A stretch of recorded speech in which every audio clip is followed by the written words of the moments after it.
আসসালামু আলাইকুম। ভুয়া মুক্তিযোদ্ধাদের বিচার ও সনদ বাতিলের দাবিতে মানববন্ধন, তার একটি খবর জানব।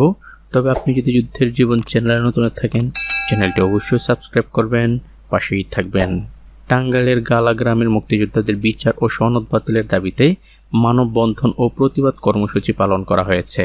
গালা বাজারে ছাত্র ও সর্বস্তরের জনসাধারণের উদ্যোগে এ কর্মসূচির আয়োজন করা হয়। এ সময় তাদের বিরুদ্ধে জালিয়াতির অভিযোগ করা হয়। এতে বক্তব্য দেন কর্মসূচির প্রধান সমন্বয়ক তারেক হাসান, গালাবাজার সমিতির সভাপতি শামসুল হক, সমাজসেবক আনিসুল রহমান উত্তম, মোহাম্মদ আলী জিন্না সহ আরও অনেকেই। বক্তারা তখন বলেন, ইতিপূর্বে গালা গ্রামে 3 থেকে 4 জন মুক্তিযোদ্ধা ছিল।